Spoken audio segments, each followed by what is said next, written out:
Muy buenas tardes a todos, bienvenidos una vez más a Revisionismo y Geopolítica. Y bueno, esta tarde tenemos a un invitado muy especial, es un amigo personal, escritor, filósofo, muy reconocido por acá por Bolivia. Pero antes de entrar en el tema vamos a escuchar un importante audio en el cual nuestro amigo y colega José Antonio Bielsa nos presenta su libro, una obra muy importante bajo el título Agenda 2030, Las trampas de la nueva normalidad. Así que los dejamos un momento con José Antonio Bielsa. Bien hallados amigos, les está hablando José Antonio Bielsa y lo hacemos con el propósito de presentarles nuestro nuevo libro Agenda 2030, Las trampas de la nueva normalidad, editado por el sello Letras Inquietas, prologado por Luis Coleto y epilogado por Samuel Cruz. Obra, decimos, cuyo propósito ante todo es denunciar la falta de acuerdo, de consenso que ha llevado a la implementación de la susodicha Agenda 2030. Un evento sin una metodología definida que augura un futurible harto impreciso. Máxime cuando los 17 Objetivos de Desarrollo Sostenible de la Agenda no son más que eso, unos sueños difusos, torpemente esbozados, sin una finalidad clara. Y es aquí donde nuestro trabajo de indagación ha intentado ahondar en las claves del subtexto de dicha agenda. Una agenda, decimos, extremadamente árida, cuya lectura puede resultar monótona al tiempo que acusa una sobreconcentración de eufemismos que torpemente intentan ocultar al tiempo que mostrar una sucesión de dispositivos caros, como no, a esas oligarquías omnímodas que se reparten el poder del tablero mundial. Pese a su dimensión coyuntural, el libro ofrece un meditadísimo prólogo a cargo de Luis Coleto, un periodista español que ha dedicado un ingente esfuerzo en denunciar de forma constructiva esta agenda, y ofrece asimismo un jugosísimo epílogo escrito por don Samuel Cruz, prominente figura metapolítica que ha logrado trasvasar sus conocimientos a varias obras singulares. Flanqueados, por estas dos personalidades, es importante afrontar la lectura del libro, insistimos, sin las vendas en los ojos que los medios del establishment nos imponen a las masas con diferentes velocidades. Agenda 2030, las trampas de la nueva normalidad, surge así como un texto canónico, capaz de ayudar a iluminar parcelas escasamente reconocibles de una pieza tétrica. Y he ahí nuestro objetivo metapolítico: estudiar el subtexto, analizarlo punto a punto y develar al mundo, siquiera en esbozo, este programa totalitario que auguramos va a ser muy desagradable. No más desearles una feliz lectura si acceden a este libro, Agenda 2030, las trampas de la nueva normalidad, publicado por el sello Letras Inquietas, disponible a la venta en Amazon. Muchas gracias a José Antonio Bielsa por hacernos llegar este audio presentando su libro y desde ya extender el agradecimiento por la invitación a realizar el epílogo de esta excelente obra, la cual por supuesto que recomiendo mucho. Es una guía que nos va a ayudar a enfrentar lo que viene bajo esta nueva normalidad. Y sin más preámbulo, presentamos a nuestro invitado, Harold Kurt. Muchas gracias, Samuel. Estoy más bien gracias a ti por haberme invitado a tu programa. Bueno, pues ya estamos tomando como un modus operandi aquí en Revisionismo y Geopolítica. Me han dicho algunos, oye, no has hablado de geopolítica. Vamos a hablar de geopolítica después con los invitados. Por lo pronto vamos a estar haciendo este tipo de presentaciones de personajes importantes como tú, Harold, como ha estado también el señor Juan Manuel Suaje Pinto, Mauricio Olivares, Martín Álvarez y Adolfo Díaz Fernández. Y bueno, esta tarde vamos a hablar de un libro muy interesante que lo tengo aquí en las manos. Tu libro se llama Imagen y Sentido, Harold, y vas enfocado, pues tú eres filósofo, ¿no? Entonces, por ahí, por esa línea va el libro. Yo lo he estado leyendo y la verdad que lo leo y lo releo porque tiene conceptos que se apegan mucho a la ideología que, que defendemos, ¿no? Las personas que todavía recordamos que el mundo solía ser algo bello, algo vivible. Y bueno, estamos en medio de un paradigma que parece desmoronarse. Harold, ¿qué nos puede decir de eso? Sí, este libro ha salido más o menos de las inquietudes que tenía con un grupo de estudios acerca de que estábamos viviendo en un cambio de etapa a nivel global, en donde las ideas modernas, no posmodernas, no de la época, sino modernas en el sentido de la época del modernismo, todavía estaban imperando en nuestra época actual. Todavía manteníamos mitos, todavía manteníamos ciertas ideas que venían del modernismo, de la revolución industrial, y que posteriormente por ciertos eventos se han ido desmoronando y la gente ha ido quedando como desvalida, digamos, en cuanto a ciertas ideas que le den solidez al futuro. Hemos empezado, se empieza a ver incluso en las películas ahora que todo es un mundo apocalíptico, todo es un mundo que es un mundo sin sentido, lleno de enfermedades, con una polución extremadamente enfermiza, que, bueno, simplemente se está figurando como un mundo difícil de vivir.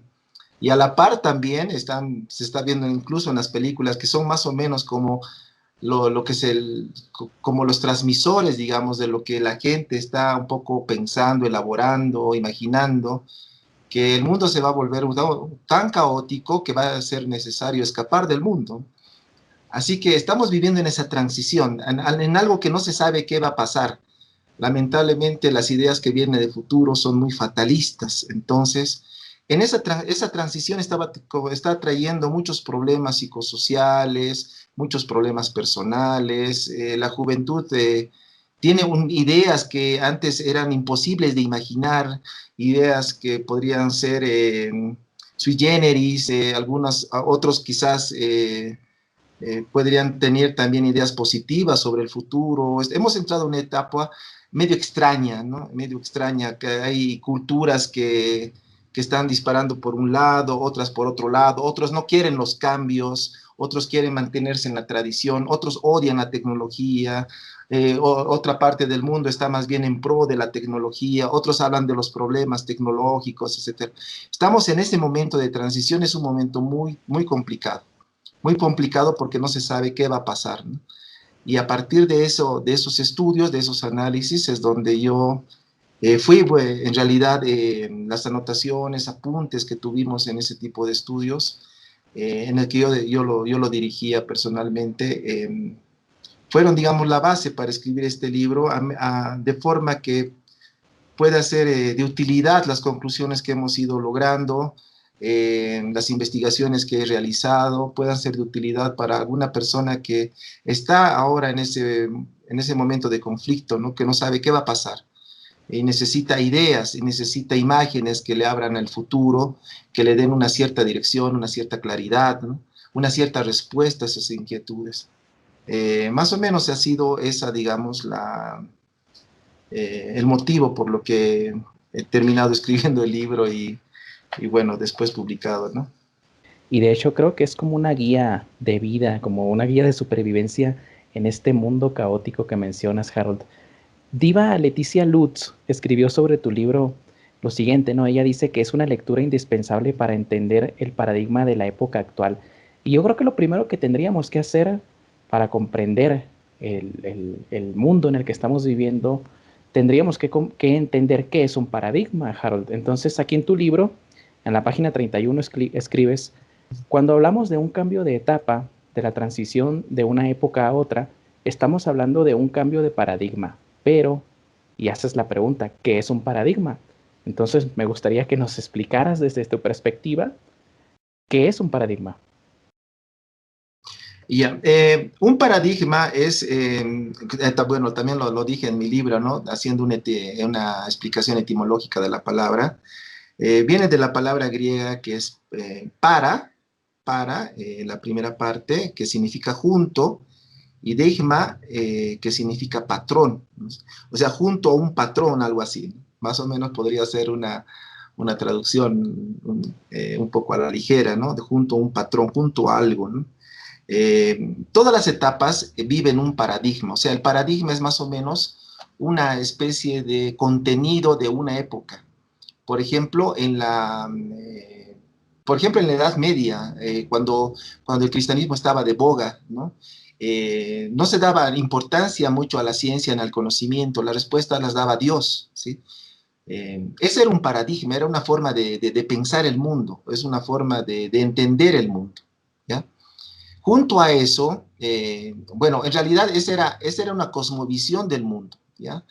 Pero junto a eso se fue formando otras ideas por la misma dialéctica de la historia, etcétera. Cuando llegó el Renacimiento, se empezaron a derrumbar ideas antiguas. Las respuestas, la idea de que todas las respuestas, lo de Dios o la religión, se empezaron a derrumbar y empezó a sentirse la necesidad de adquirir conocimientos por sí solos, por investigaciones, etcétera. Y empieza en el Renacimiento empieza ese ímpetu, ese espíritu hacia la ciencia, hacia el arte, hacia la investigación. Son muy anecdóticas muchas historias al respecto, ¿no? Por ejemplo, en el Renacimiento se ponían obeliscos en Italia, obeliscos egipcios, ¿no? Porque se estaba tratando de volver a las culturas antiguas, de entender los conocimientos de los egipcios, de los griegos, se empezaba a releer a los griegos recién, gracias a los árabes y traducciones de los árabes, bueno, hubo una mezcla ahí tú lo debes saber muy bien, porque eres experto en el tema de la historia, ¿no?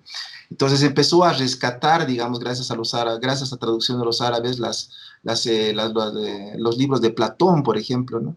Y empezaron a interesarse esas sociedades por ese tipo de conocimientos, que eran obviamente estaban un poco obviamente alejadas del culto religioso, del dogma religioso, especialmente el cristiano, el católico.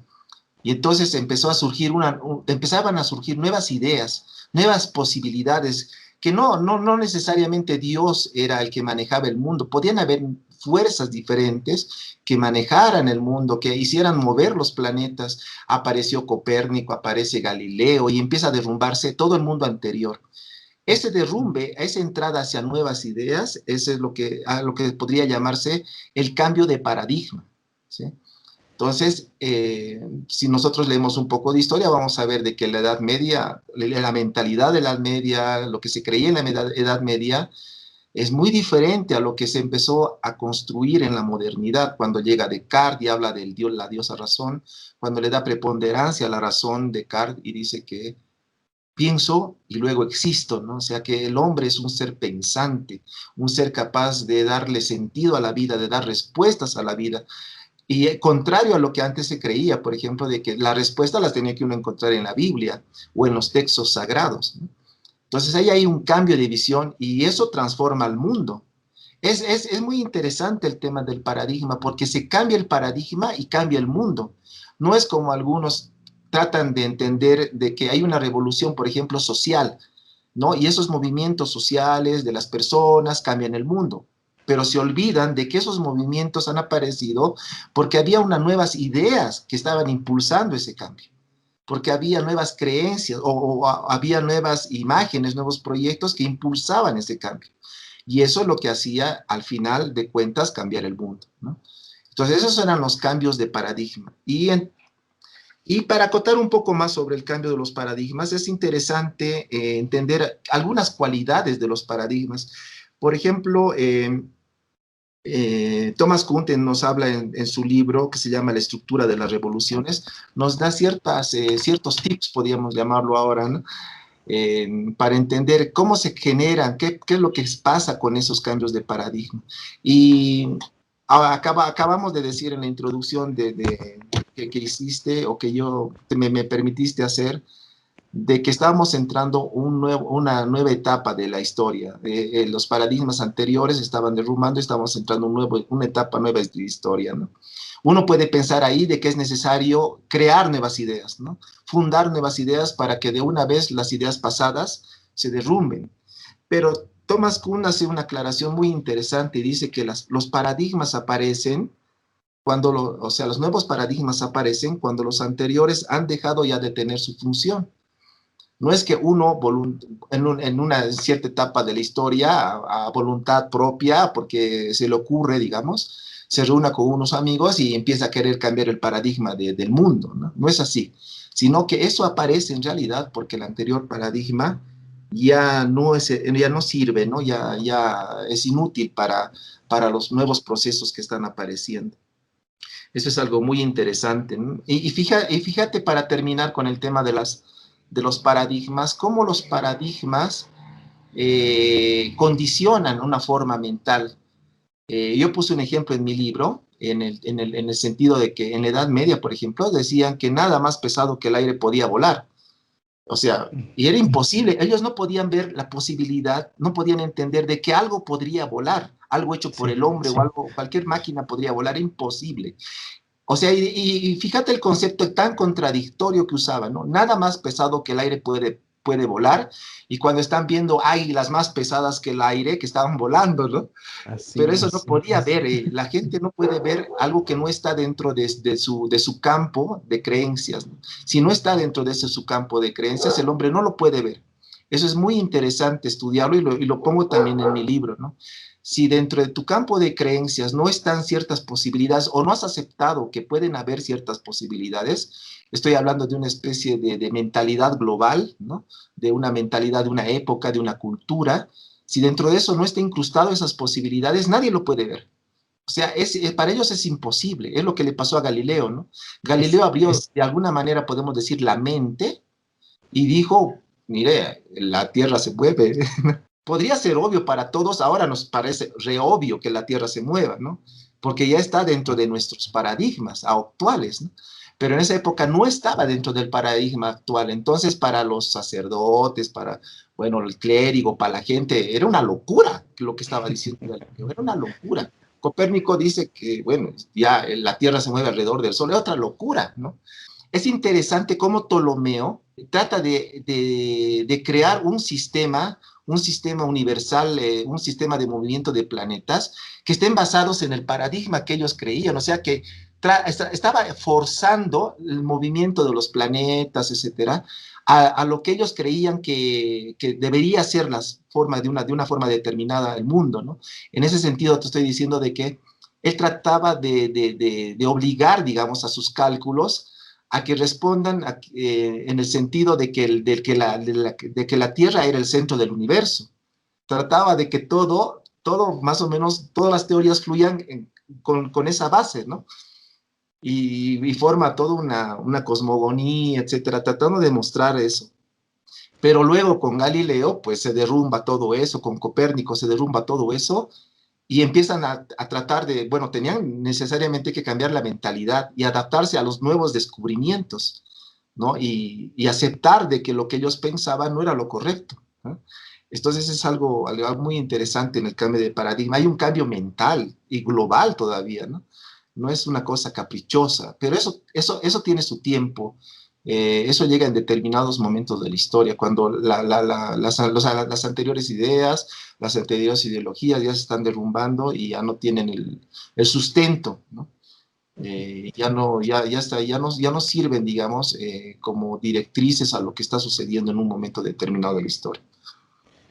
En ese sentido, me suena mucho esto de Ptolomeo, de querer forzar todo el sistema natural de las cosas para una idea que tenían ellos, pues, preestablecida, para un paradigma, como lo dices. Me suena mucho a la ideología de géneros. Entonces, que quiere forzar hasta la biología, ¿no? Entonces ya pasa a ser ya un niño en un vientre o niña, eh, ya deja de ser una vida porque están forzando la biología, ¿no? Tú escribes en tu libro, yo creo que se resume todo esto en esta frase que escribes que dice, el paradigma constituye el modelo de un periodo de tiempo hasta que surja una anomalía que irrumpa ese modelo. ¿Qué pasa, Harold, cuando el paradigma establecido, aquel que se está desmoronando, el que está rompiéndose, que está perdiendo fuerza por las cuestiones que mencionas, qué pasa cuando es empujado por un paradigma que es peor que el otro, como en el caso que estamos, como en el caso de, que pones de Copérnico? ¿Qué tal si Ptolomeo hubiese llegado a desplazar la verdad inmarcesible que estaba dando a conocer Copérnico y se hubiese establecido como idea central que la Tierra era el centro del universo? Y entonces, ¿qué pasaría si lo trasladamos esto al presente? Si este paradigma que está empujando al paradigma anterior que está cayendo por la propia debilidad de Occidente, como lo quieran ver, pero que a todas miras es algo peor que lo que había antes, porque es la deshumanización de las personas, Harold. ¿Qué pasa en ese sentido? Pongo también en mi libro una relación que hago con un poco jugando con las etimologías, ¿no? Está en otro capítulo, en donde hablo, paradigma, fíjate que viene de digma, y eso deviene también de dogma, ¿no? O el dogma deviene más bien de esa palabra griega, ¿no? Y dogmas son creencias que no necesariamente son fundadas, ¿no? Son creencias que hay que aceptarlas, ¿no? Eh, entonces, hay ciertas épocas, hay creencias, pero solamente son creencias en las que el mundo ha dicho, bueno, está bien, las aceptamos. No necesariamente han sido comprobadas, pero han sido aceptadas. Ese es el dogma. Por eso las religiones son dogmáticas, ¿no? Porque hablan de cosas que no necesariamente deben ser ¿Verdad? demostradas, ¿no? Por ejemplo, el tema de Jesucristo como Hijo de Dios, la resurrección, o sea, llevarlo eso a la ciencia, demostrar si realmente ha resucitado. No, pues no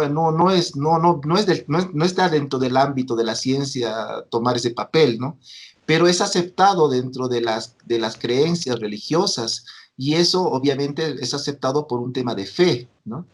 Y esos temas de fe llevan al dogma. El dogma es una creencia ciega, decir sí, es que es así, ¿no? Porque me lo han dicho y yo lo acepto, ¿no? No hay ninguna fundamentación, no hay ninguna, no sé, no hay ninguna experimentación para haber demostrado eso, pero el dogma hace que la gente crea esas cosas, ¿no? Los paradigmas son algo mayor, es como una especie de ámbito mayor, una mentalidad global, ya no necesariamente mundial, pero sí de ciertas culturas, ¿no?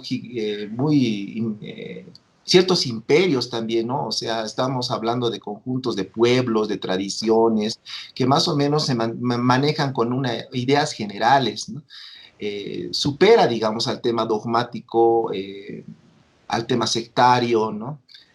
Muchas personas, como te dije, ¿no? Estamos viendo que hay cambios, estamos viviendo cambios en el mundo. A esos cambios están apareciendo grupos que quieren darle ciertas respuestas, ¿no? Por ejemplo, quieren en el tema del aborto, en el tema de la igualdad de género, quieren que el mundo ahora, a partir de lo que ellos quieren, tienen una visión del mundo, una visión de igualdad del mundo, y quieren que el mundo acepte esas ideas, ¿no? Pero esas ideas primero deberían ser fundamentadas científicamente, con comprobación, etcétera, porque ya hemos pasado la etapa de los dogmas a ciegas, eso está bien para la Edad Media, ¿no? Ya hemos pasado el método científico, ¿no? Como para querer imponer ideas sin ton ni son, porque simple capricho, ¿no? Así que, no, pues no se podría en estas alturas del partido, como dicen algunos. Me llama mucho la atención esto porque pareciera que en la actualidad solamente hay un Ptolomeo, pero no dejan que surja un, em, Galileo.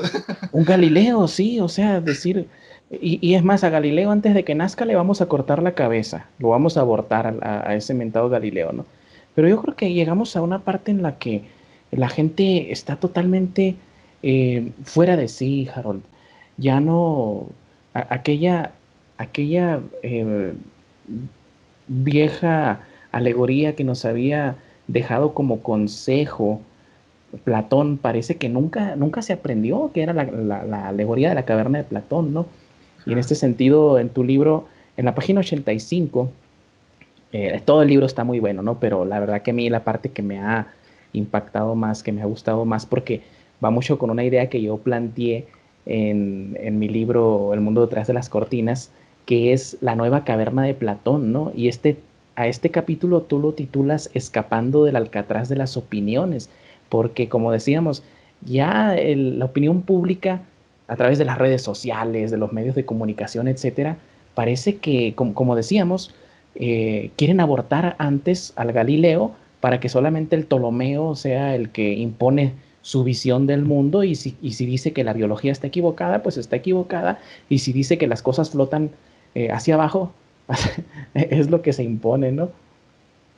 Exactamente, pero habría que preguntarse por qué ha pasado eso, por qué estamos viviendo eso, por qué después de semejante progreso tecnológico, científico, racionalista, eh, hemos llegado a otra vez como si estuviéramos en las cavernas mentales, ¿no? O sea, a querer aceptar dogmas y que realmente disparatadas, ¿no? Eh, ¿Por qué está pasando eso? Esa es una pregunta muy importante, que he tratado también yo de responderlo en mi libro, ¿no? He tratado de ver qué ha pasado desde la época antigua, qué ha pasado en la modernidad y por qué hemos entrado a un periodo que ahora se llama posmoderno, sociedad líquida por algunos autores, ¿no? Que tiene estas características como que de irracionalidad, ¿no? Como de creencias ciegas, ¿no? Como de las religiones que antes, habían religiones universales, como la religión cristiana, los católicos, ¿no? Que formaban pueblos enteros con un cierto dogma, con un mismo dogma, con una cierta una misma creencia. ¿Por qué todo esto se ha desmoronado? Ahora hay miles de sectas, cada quien hace su interpretación de la Biblia como quiera, ¿no? ¿Por qué se ha desmembrado todo esto? Y esta es una característica propia de nuestra época que ha sido llamada posmoderna. Pero ¿por qué ha sucedido todo esto? Es importante darnos primero una respuesta a eso, ¿no? En forma resumida, podría, sintetizando un poco lo que he puesto en mi libro, las personas después de la Edad Media, entrando a la modernidad, le dieron preponderancia a la razón, demasiada preponderancia, hasta convertirlo en la diosa razón, o sea, al nivel del Dios mismo. Para ellos la razón iba a dar respuesta absolutamente a todo. Habían imaginado un mundo paradisíaco, un mundo sin enfermedades, un mundo sin dolor, un mundo sin sufrimiento, sin trabajo, porque las máquinas iban a revolucionarlo todo, ¿no? Inclusive había una idea de que las máquinas iban a suplantar el trabajo del hombre y el hombre podía estar en una especie de paraíso, ¿no? Sin tener que trabajar, sin nada, y las máquinas van a estar haciendo agricultura, van a hacer todo, y nosotros nos dedicaremos pues a otras cosas más interesantes, quizás al arte, no sé, a la música, ¿no? Algo más placebo, más lindo, ¿no? Más a viajar, ¿no? Mientras las máquinas sean nuestras esclavas prácticamente, ¿no? Ideas así, como que la razón no iba a lograr todo. Y podíamos vivir 500 años, 1000 años, porque se iban a suplantar órganos y todo, ¿no? Había unas ideas, pero ¿qué pasó con la razón? Que terminando el siglo XX, perdón, el siglo XIX, empezó a haber una crisis también, una crisis de valores, una crisis de ideas. Los filósofos ya estaban intuyendo eso. ¿no? Nietzsche especialmente intuía que estaba acercándose una época de grandes contradicciones a lo que él llamó la época del nihilismo. Íbamos a entrar, decía él, a una época nihilista, una época en que ya no se iba a creer nada, una época oscura, ¿no? O sea, la razón había llegado a la cúspide, absoluta a la cúspide, e íbamos a entrar a una época de oscuridad. Era como una especie de profecía, ¿no? De Nietzsche. Y después de que, bueno, después de la época de Nietzsche, después de su muerte, etcétera, empezó una crisis en Europa, ¿no? Que todo el mundo ya lo sabe, ¿no? La famosa Primera Guerra Mundial. La razón había creado las armas más destructivas, ¿no? Se empezaban a matar millones de personas. Antes en las guerras morían miles, ¿no? Ahora estamos muriendo millones. Y por armas sofisticadas, de alta tecnología. Y el colmo del colmo fue la Segunda Guerra Mundial y la bomba atómica. Habían creado la bomba más poderosa, capaz no solo de destruir al enemigo, sino de destruir al mundo entero. La razón había creado eso, el monstruo, el demonio, la cosa más horrible, la bestia misma, ¿no? Que iba a destruir el mundo. Entonces, eso fue el término, ¿no? El término de la necesidad, o el término de la esperanza a la razón, ¿no? El final de creer que la razón lo iba a lograr todo. Ahí se derrumbó, ahí terminó de derrumbarse absolutamente toda la esperanza de que la razón le iba a dar respuestas a todo. Y a partir de esa época, que se habla que a partir de esa época, después de la Segunda Guerra Mundial, se dice que empezó la posmodernidad, empezó a haber un quiebre de todo tipo, ¿no? Si antes se decía que la música había que hacerlo de determinada forma, porque había ciertas reglas de armonía, de melodía, de ritmo, y eso estaba en los cánones de la música, ¿no? Empezaban ahora a aparecer músicos que rompían absolutamente todo lo anterior. Empezaba la música dodecafónica, apareció Schoenberg, bueno, antes que eso ya el impresionismo empezó a hacer música extraña, ¿no? Música novedosa, la pintura lo mismo. Ya no había dibujo, por ejemplo, en Monet no se ve dibujo en el impresionismo, no se está dibujando el perfil de una persona. Monet agarraba el color y ponía colores, ¿no? Simplemente con el pincel ponía colores sobre un lienzo y esos colores simulaban el perfil de una persona. Viéndolo en la lejanía, se ve pues una dama, por ejemplo, una famosa pintura de Monet, de una dama con el viento, ¿no? Rozando sus cabellos. Pero si uno se fija con detenimiento, no hay dibujo ahí, hay pintura, simplemente es color. Eso estaba rompiendo con los cánones anteriores. Eso no es pues Rafael, ¿no? No era Rafael con Nada sus que colores ver. tan delineados, tan finos, no, era otra cosa. Y se rompe todo, se empieza a romper todo. Hasta el final, al final, bueno, ¿qué estamos viendo? Un plátano en la pared de un museo que costaba $1.000.000 o más, creo todavía. O sea, empezó a destruirse todo y se perdió el norte, como dicen algunos, ¿no? La humanidad ha perdido el norte. Y no ha habido hasta el momento algo que dé una nueva directriz, una cosa que diga, por aquí es la cosa, ¿no? Por aquí se va, hacia allá queremos llegar. No se sabe. Se ha dividido, se ha fragmentado tanto las ideas, las ideologías, las filosofías también se ha fragmentado la cultura, cada quien hace las cosas como mejor le conviene, como mejor le guste, y que son absolutamente contradictorias una con la otra. Uno dice que hay que respetar esas diversidades, pero eso genera un problema. El problema es de que la humanidad pierde el sentido, ¿no? Pierde el sentido. Y ahí es donde hablaba volvemos a hablar un poquito del paradigma, que a partir de ese derrumbe necesitamos ahora que se genere un nuevo paradigma, y ese nuevo paradigma permita una directriz a la humanidad entera, ¿no? Algo que encarrile en una dirección determinada a la humanidad entera, ¿no? No estoy hablando de imposiciones ni de dictaduras, ¿no? Sino de algo, una nueva forma de pensar el mundo. A eso me voy, ¿no? Una nueva concepción del mundo, lo que en alemán lo llamaban el Weltanschauung, ¿no? La imagen del mundo. La imagen del mundo anterior se ha derrumbado y ahora necesitamos que se genere, de alguna manera se generara una nueva imagen del mundo. Y bueno, ahí vamos con el tema que me preguntabas, ¿no? Ahora estamos viviendo una época de sombras, en esa famosa caverna de Platón se ha desplazado a nuestra época, porque la gente está viviendo ahora eso, ¿no? Una época en la que solamente ve sombras. no ve luces, o muy pocas luces, ¿no? Y no hay alguien que diga, bueno, por un momento, ¿no? Todo esto son sombras. Y ahí hay un problema, porque en la época en la caverna de Platón, si se acuerdan bien los oyentes, eh, había un esclavo que, bueno, todos eran esclavos, estaban encadenados y veían al frente de ellos una pared donde se reflejaban las sombras, que había unas luces detrás de ellos, unas fogatas en realidad, y se reflejaban sombras hacia la pared y pensaban que ese era el mundo, ¿no? Luego uno de los esclavos pues sale, o sea, se da cuenta de que eso no era la realidad, ¿no? No, logra salir de la caverna y descubre la luz, ¿no?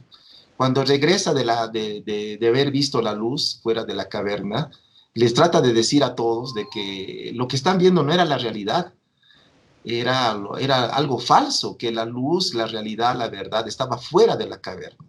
¿Y qué le dicen las personas esclavizadas? Que no, que estaba loco, ¿no? Estaba absolutamente loco. Y lo interesante es que ellos no querían salir de su esclavitud, ellos querían seguir encadenados, estaban felices y encadenados. Entonces, pero aquí se añade en esta época algo más a ese mito, porque ellos le decían que estaba loco, que no lo molesten, ¿no? Pero ahora hay una palabra que están usando mucho, que hay que respetarlos, ¿no? Ahora hay que respetar su esclavitud, ¿no? Nadie tiene derecho a decirles que afuera está la luz, ¿no? Hay que respetar su esclavitud, sus cadenas. No tienes derecho a Sí. decirles que eso está equivocado. Eso se ha añadido en esta época. Eso está más complicado que en la época de Platón.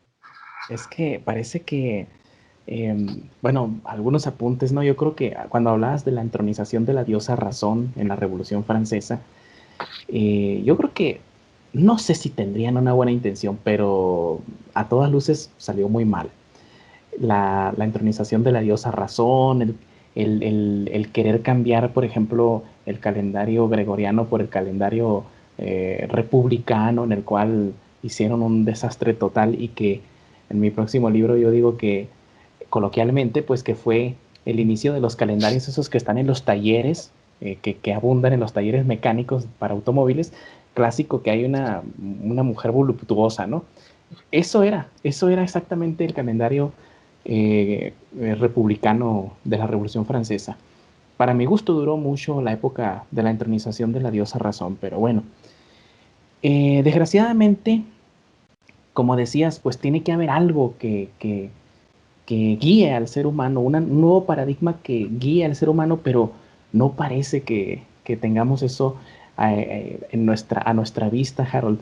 Y por otra parte mencionabas, ¿no? Cómo durante la época de la entronización de la razón y todo esto, pues parece que me estabas hablando del mundo feliz de Aldous Huxley, pero a su Ah, vez con esta cuestión de que ellos tenían en la idea de que las máquinas iban a hacer todo el trabajo del ser humano, me suena mucho a la Agenda 2030 y al transhumanismo, tema del cual hablamos ya con Adolfo Díaz Fernández. Y cuando empieza a cambiar la música, después de la Primera Guerra Mundial, ¿no? Que se funda en 1923, si no me equivoco, la escuela de Frankfurt. ajá. Y hay una serie que estaba publicando, que por cierto la voy a retomar, que se llama La Nueva Era Oscura de Michael Minicino, donde empiezan ahí los científicos sociales a cambiar la forma de hacer música, la forma de hacer arte, como decías tú, que después tenemos un plátano pegado en la pared que vale millones de dólares. Entonces parece que no tenemos, por desgracia, ese faro de luz que la humanidad necesita, Harold. Pero hay un tema que me llama mucho la atención y que me gustaría que le hablaras al público sobre eso porque es uno de los temas más interesantes que creo que están en tu libro entre todos, ¿no? Entre todo lo que podemos rescatar, que es la diferencia entre opiniones y conocimiento, Harold, porque muchas personas piensan que el hecho de dar una opinión ya es sinónimo de conocimiento. Sin embargo, hay una diferencia muy profunda entre esos dos conceptos, ¿no es así? Claro, claro que sí. Esa diferencia ya lo establecen y lo estudian los griegos. Hay una, eh, especialmente en Platón se ve mucho esa gran diferencia. Los filósofos, voy a hacer un poquito de contexto, ¿no? Eh, es interesante cómo nace la filosofía.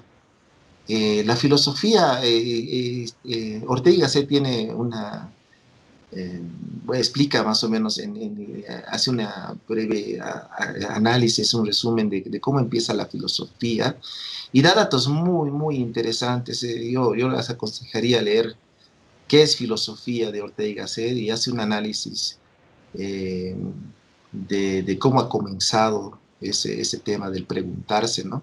Y es una cosa muy interesante. En la época, en la época griega antigua, cuando se creía en los mitos, se creía en los dioses, era algo parecido a lo que sucedía en la Edad Media, ¿no? Las respuestas los daban los dioses, no lo daba el ser humano. Por ejemplo, si algo sucedía, era capricho de los dioses, no era porque una causa y un efecto, ¿no? Y ha venido, no sé, alguna cosa. No, era porque los dioses así lo habían determinado. Si llegaba una peste y morían cientos de personas en un pueblo, era porque los dioses lo habían determinado. Así era más o menos. Ese es lo que se llama el pensamiento mítico. Y Ortega y Gasset dice que hay tres etapas en la historia de la humanidad. Es un pensamiento mítico, es la época mítica, en donde solamente se creen mitos. Luego viene una etapa, dice él, racionalista, en donde uno se contradice a los mitos, en donde la razón dice, no es así la cosa, ¿no? Lo que sucede es por este motivo, porque yo lo he calculado, lo hemos analizado, lo hemos llevado a investigación, esa es una época racionalista, dice Ortega y Gasset. Y luego viene una tercera etapa, dice Ortega y Gasset, que es la etapa del descreimiento. O sea, es una época oscura para la humanidad, porque ya no tiene ni dioses, porque ya la razón ya había destruido los dioses. Y tampoco ahora tiene la diosa razón, o sea, ya no tienen que sustentarse. Es una época bastante complicada para la humanidad, dice Ortega y Gasset, la época del descreimiento, ¿no? Y en esa época del descreimiento, pues como ya no hay una directriz, etcétera, pues se cree en cualquier cosa. Y ya lo decía Chesterton, decía el hombre que no cree en Dios, cree en todo, o sea, en cualquier cosa que se le presente, ¿no? Ese es el problema que tenemos ahora. Como no tenemos una directriz, algo que nos diga, no es la luz, sino todo es la luz ahora, ¿no? Todo lo que dicen es verdad, todo lo que opinan es verdad, ¿no? Y algo así habían intuido los filósofos griegos en la antigüedad. Cuando se empezaban a hacer preguntas, se dieron cuenta de que las multitudes no se cuestionaban nada, no se preguntaban, no, veían que el sol entraba por entraba por el oriente, salía por el occidente, veían que no sé, que si el fuego se acercaba al agua, lo descongelaba, ¿no? Y decían que era así nomás, pues porque era así la vida, ¿no? Porque así era la naturaleza, ¿eh? No estaban a cuestionarse de nada, y los filósofos empezaron a cuestionar, pero ¿y por qué hacen eso? ¿Pero por qué pasa esto? Y ese por qué es lo que ha empezado a generar la filosofía. Y al generar ese por qué la filosofía, o sea, ese por qué la duda ha empezado a generar algo que no había existido en el ser humano anteriormente, ¿no? Una capacidad de razonar, ¿no? Una capacidad de darse cuenta cómo son las cosas, qué es lo que sucede en el mundo. Y ahí se dieron cuenta que las personas que razonaban tenían más luces, más entendimiento, más conocimiento certero, tenían más seguridad en la vida misma, sabían por qué sucedían muchas cosas, que la gente que no se hacía esas preguntas. Así que ellos crearon dos palabras para definir esos dos ámbitos, ¿no? Uno que era el doxai, que es las opiniones, de ahí viene pues el término dogma, ¿no? Que son creencias. La gente cree y no se cuestiona nada, entonces es el dogma, o el doxai que hablan los griegos, ¿no? A diferencia del episteme. La episteme para ellos era el conocimiento. O sea, la episteme lo tienen las personas que se preguntan, que investigan, que analizan, etcétera, ¿no? Que, bueno, finalmente todo lo ponen en duda y tratan de sacar conclusiones. Bueno, es obviamente un camino racional, ¿no? Obviamente es un camino racional. Y por el otro lado está pues el camino del dogma, ¿no? De las creencias infundadas. Ahora, hacen ahí unas relaciones muy interesantes. En la caverna de Platón se ve eso. Para los griegos, las personas que no se cuestionan, no se preguntan, etcétera, viven como una especie de una vida de sombras, ¿no? Viven, muchas veces ni siquiera saben que han vivido, o sea, eso es increíble verlo en muchas personas. Viven sin saber que viven, o sea, es el colmo, ¿no? Eh, no saben por qué han vivido, no saben para qué han venido y no saben por qué se van a ir. Y esas son las preguntas que los filósofos más bien quieren responderse, ¿no? Las preguntas básicas de la filosofía. ¿De dónde vengo? ¿Quién soy? ¿A dónde voy? ¿No? Son las tres básicas que cualquier persona que se empieza a hacer esas preguntas se convierte ipso facto en un caminante del sendero de la filosofía, ¿no? Porque simplemente él va a vivir en menos oscuridades que las otras personas, ¿no? Lamentablemente la razón llevada al extremo, o sea, se vuelve también dogmática, o sea, pensar que la razón lo es todo, convierte a la razón en lo que más, en su contrario, o sea, en el dogma. Y eso es lo que ha pasado, pues, después de la Segunda Guerra Mundial, ¿no? O sea, la razón no lo es todo. O sea, el ser humano no es totalmente razón. Y es que la concepción del hombre se ha perdido ahí. El ser humano es un ser dotado de muchas facultades y una de sus grandes facultades obviamente es el intelecto. Pero no todo el mundo se entiende por el intelecto.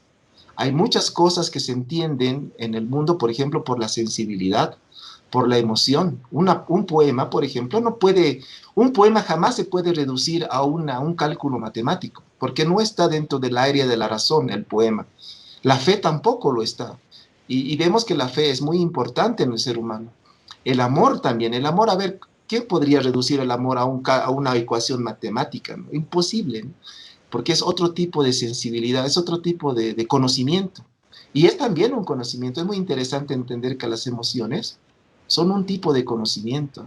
Así que lo que pasa es que no se ha logrado, especialmente después de la Edad Media, cuando el ser humano solamente era un siervo de Dios, se trató de formar un nuevo concepto del hombre. En el paradigma que apareció en el Renacimiento, se trataba de darle un nuevo sentido al ser humano. Ahí viene pues el tema del humanismo, ¿no?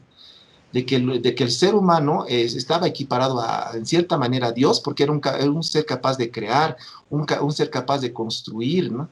Y se trató de darle un nuevo sentido al hombre, el ser humano ya no como un siervo de Dios, ¿no? Sino como una maravilla divina, ¿no? Como un ser capaz de crear de hacer cosas comparables a un Dios. Veamos nomás la Capilla Sixtina, veamos nomás todo lo que se hizo en la perdón, en el Renacimiento. Maravillas, maravillas realmente de arte, de construcciones, las catedrales góticas. Fue pues una locura, ¿no? Fue una cosa extraordinaria ver que el hombre podría hacer tales maravillas, ¿no? Pero cuando empezó la época de la posmodernidad, se volvió a perder el tema de la humanidad, el concepto de lo humano, de lo que es un ser humano. ¿Y ahí qué pasó? Pasó de que se trató de reemplazar al ser humano por las máquinas, porque la diosa razón y esas tendencias de la razón estaban llevando a eso, ¿no? Que las máquinas iban a suplantar al hombre, pero que al hombre, está bien que las máquinas hagan su trabajo del hombre, yo no le veo nada de malo a eso, pero el problema es que le suplanten al hombre, o sea, el hombre ya se convierte en algo inútil en el mundo. No, pues no es así el sentido, ¿no? Y esa es la parte que no se ha logrado darle una respuesta. O sea, no se ha logrado nuevamente entender qué es el ser humano.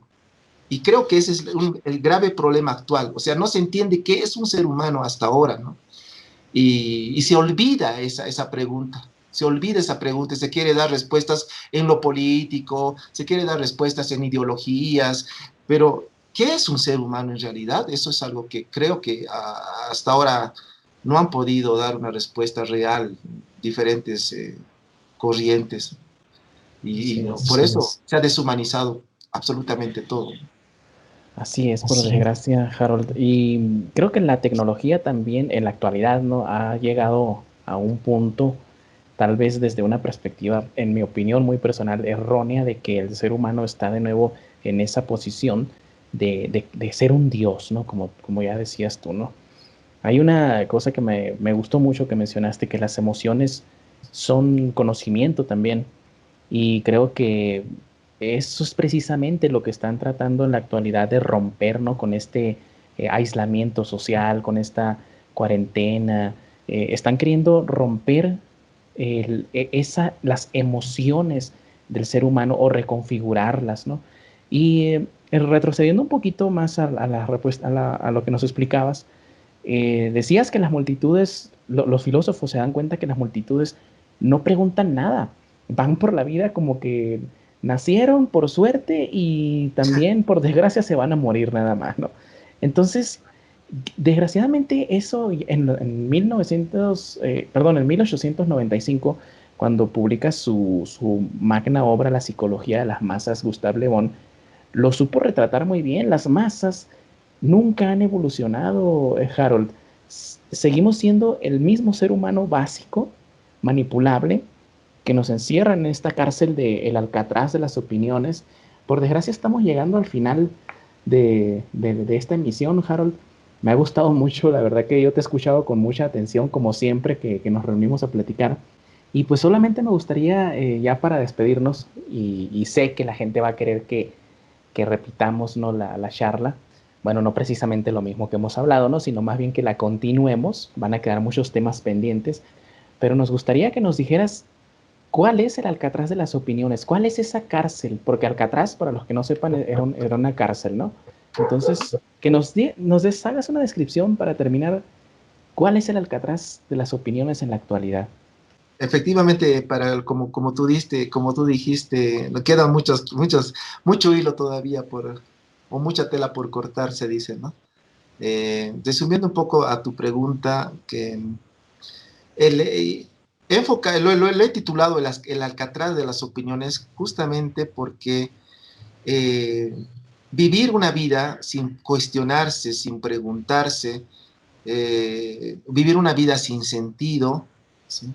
Se convierte no solamente en oscuridad, sino también se convierte en una cárcel, porque el hombre en esa oscuridad es un hombre esclavo, no es un hombre libre. Y eso es lo que yo he escrito, esa parte esta parte del libro lo he escrito en una etapa de conflicto de nuestro país, ¿no? Lo he escrito en una etapa de conflictos políticos, ¿no? Y eso también un poco me ha impulsado a escribir en realidad era una conferencia que di, porque las personas son muy moldeables. Un gobernador, un gobernante, un líder, les dice algo a las masas y las masas lo siguen sin cuestionarse absolutamente nada. Y pueden ser las cosas más tiradas de las mechas, ¿no? Y las personas siguen si el líder les dice algo, las masas siguen. Lo has dicho muy bien, o sea, las masas no pueden pensar. Lo dijo también Ortega y Gasset en la rebelión de las masas, ¿no?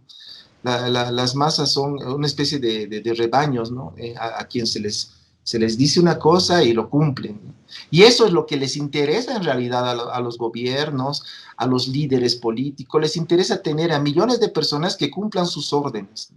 No, para ellos es muy peligroso una persona que piense, que razone, que investigue, porque finalmente esas masas siempre se van a mover en lo que se llama a nosotros falacias, verdades, supuestas verdades entre comillas, ¿no? Que podríamos hablarlo después en, ¿no? En algún otro programa, si gustas. La gente se mueve en mentiras con caras de verdades, ¿no? Se les dice una cosa y piensan que es verdad, ¿no? Y se lo adorna de diferentes formas, como ahora dicen en el Facebook, ¿no? Ponen, la universidad de tal descubrió que, ¿no? Que los solteros hacen tal cosa, ¿no? Hay unas frases, ¿no? Bien curiosas en estos estudios y que nos reímos, ¿no? Mi esposa y yo. Por ejemplo, la universidad fulanita de tal demostró que el más flojo es el más trabajador. Cosas así sin sentido, ¿no? El doble pensar, el ir en contra de eso. Es así, pero es en ese tipo de falacias en las que se mueven las masas, la mayoría de las masas. y no solo las masas, sino personas que no han aprendido a razonar, ¿no? Hay una cosa muy linda que yo aprendí con Heidegger. Dice, en uno de sus cursos, dice, la filosofía es la administradora del pensar, dice él.